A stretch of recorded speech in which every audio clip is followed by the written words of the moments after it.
Paris est à vous. Made in Paris.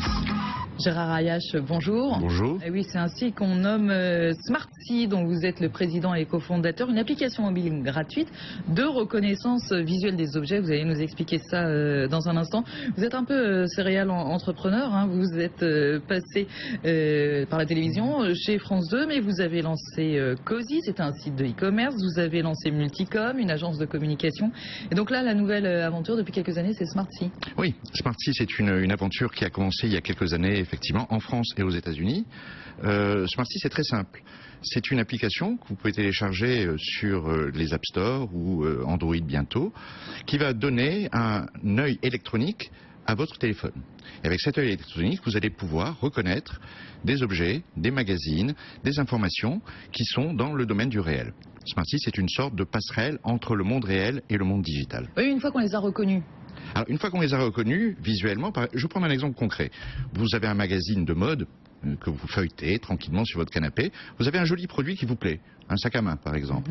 Vous allez simplement le visualiser avec Smarty et immédiatement, vous allez obtenir une masse d'informations très importantes, des informations de la marque, du designer, du détaillant, mais également des utilisateurs, des autres personnes qui ont utilisé ce produit. Vous allez vous-même pouvoir partager ce produit avec vos amis sur vos réseaux sociaux et surtout en un clic, vous allez pouvoir l'acheter auprès du marchand le plus approprié. Qui remplit le contenu? Qui fait le contenu? Alors, le contenu est généré en partie automatiquement par le scan et l'indexation des magazines. Il y a ce que l'on lance en France aujourd'hui, c'est une première mondiale. C'est une indexation très massive de plusieurs dizaines de magazines de mode, de décoration, également de loisirs français. Ça représente plusieurs dizaines de milliers d'articles qui sont référencés et qui permettent donc aux utilisateurs, aux lecteurs, d'avoir accès instantanément à de l'information, à du partage, à de l'engagement. Alors, justement, on peut avoir de l'information, mais l'intérêt pour vous, j'imagine, c'est le taux de conversion shopping, parce que votre business model, comment il se construit? Le business model est double. Il se construit effectivement par les achats qui sont faits via l'application. Et là, c'est du revenu sharing, comme on dit dans un très mauvais français.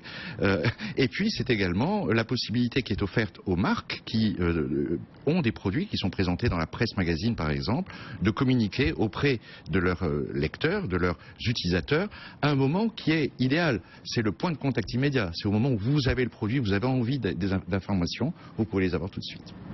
Donc vous prélevez une partie lorsqu'il y a des achats? Exactement. Et vous en redistribuez une partie aux médias? Alors on peut en redistribuer aux médias, effectivement. On a des accords qui sont en train de se mettre en place. C'est au début d'une aventure. Des accords qui sont en train de se mettre en place pour faire bénéficier les médias, les éditeurs de presse, de ce nouveau business model. Car c'est effectivement assez révolutionnaire dans le sens où le papier devient interactif et on peut du coup travailler avec des modèles de communication, d'interactivité et surtout d'engagement marketing très puissants. Alors Gérard Ayache, je vous dis, c'est tout simple. N'empêche qu'il a fallu quelques années pour développer tout ça. Vous êtes un pied à Paris, un pied à Los Angeles. Vous avez travaillé avec le laboratoire de recherche du CEA, avec l'Institut Telecom. C'était pas si simple que ça. C'est pas simple. C'est très simple pour l'utilisateur. L'utilisateur, c'est simplement, il va shooter, comme on dit, snapper un objet et il a immédiatement en une fraction de seconde le résultat. Mais effectivement, l'enjeu est très technologique. On a énormément de recherche et développement parce qu'en fait, l'imagerie et la reconnaissance visuelle est une science qui se développe considérablement. Là, aujourd'hui, on reconnaît les magazines, c'est ce que l'on fait, mais la prochaine étape sur laquelle on est déjà, c'est la reconnaissance des objets dans le réel. C'est pouvoir reconnaître un objet que vous voyez chez un ami, vous allez pouvoir le visualiser et avoir des informations directement. Ça, on est en train d'y travailler et c'est dans les prochains mois, ça va commencer à se développer. Combien d'objets répertoriés aujourd'hui? Aujourd'hui, on a en gros une quarantaine de magazines qui sont indexés en France, ce qui représente plusieurs dizaines de milliers d'objets. On estime, c'est très difficile d'estimer ces chiffres, mais d'ici la fin de l'année, on devrait être entre 500 000 et 1 million d'objets indexés. Pour les Français? Pour les Français, mais également on est en train de travailler sur le développement sur d'autres pays européens, je pense à l'Italie, l'Espagne, le Royaume-Uni, mais également les États-Unis, puisqu'on a un pied aux États-Unis, et on a commencé l'expérience par des bêtas aux États-Unis qui ont donné des résultats très satisfaisants. 25 personnes aujourd'hui, hein?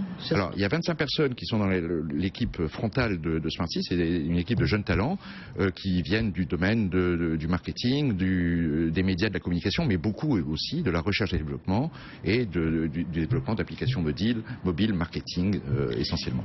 C'est déjà une vraie petite PME. Gérard Ayache, il va falloir lever les fonds. J'imagine ce que vous êtes en train de faire, parce qu'à un moment donné, pour continuer à évoluer, je crois que vous voulez lever jusqu'à 5 millions d'euros. C'est ça. On a déjà levé des fonds aux États-Unis avec des business angels essentiellement. Et là, en Europe et aux États-Unis en même temps, on est en train de procéder à une levée de fonds auprès d'investisseurs, justement, effectivement, à hauteur de 5 millions d'euros. Oui, parce que pour pouvoir continuer à se développer, vous le disiez, tout ça coûte cher. Quelles sont vos ambitions, vos objectifs? Nos objectifs, c'est de développer le plus possible d'objets indexés. Alors, des objets dans les magazines. On va sortir très bientôt, puisque c'est au printemps prochain, ce qu'on appelle Smarty Music, c'est-à-dire l'indexation de tous les visuels musicaux. Et là, c'est plusieurs dizaines de millions de Donc là, de par rapport, je parlais du Shazam des objets tout à l'heure, on est un petit peu sur la même idée. Shazam reconnaît les sons, reconnaît la musique. Smarty reconnaît tous les visuels de la musique. Donc c'est une autre façon d'accéder à la musique. Vous allez pouvoir, en photographiant un chanteur dans un magazine, vous allez avoir immédiatement sa discographie, vous allez pouvoir écouter ses morceaux, vous allez pouvoir les acheter, les télécharger directement dans l'application. Donc ça sera pour le printemps. C'est pour le printemps. Pour le printemps, c'est la prochaine étape. Ça va vite? Oui, ça va très vite. Gérard Ayache, qu'est-ce que vous espérez? Parce que je le disais tout à l'heure, vous êtes serial entrepreneur, vous avez déjà vécu d'autres aventures. Vous espérez aller jusqu'où avec cette aventure Smarty? Écoutez, aujourd'hui on est considérés un peu comme des pionniers dans le domaine de la reconnaissance visuelle et des leaders, puisqu'on est vraiment très avancé. Parce qu'il y a quand même quelques concurrents. Oui, il y a d'autres opérateurs qui interviennent sur des modèles beaucoup plus réduits de bases de données. Là on est sur des bases très massives et notre objectif effectivement c'est de conquérir des marchés massifs en Europe et aux États-Unis et de conserver et développer notre place de leader dans ce domaine. Voilà, ça s'appelle Smarty. Gérard Ayache, président et cofondateur. Merci beaucoup à vous. Merci à vous.